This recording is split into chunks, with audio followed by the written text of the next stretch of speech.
So, nakadalawang layers ako nitong lip stain.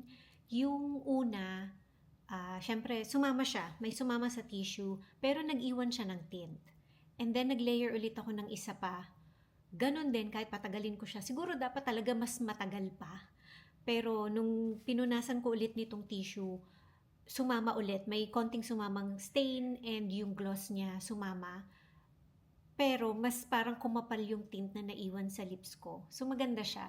Itong ginamit ko today, itong Action 10, number 10, kulay lang siya ng lips ko, lalo na pag 2 layers, ang ganda niya.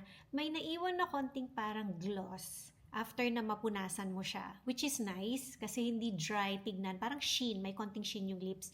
Pero I guess, pag talagang hindi ko siya blinat, na mag-glossy siya. Sobrang ang glossy lang kasi niyang tignan unless gusto mo yung ganung look. Mas patagalin mo pa, baka mga 15 minutes, 30 minutes, or longer. Eventually, mas kakapit pa siyang mabuti. Pero gusto ko yung stain na naiwan, hindi siya drying sa lip, and gusto ko yung sheen niya dun sa lip.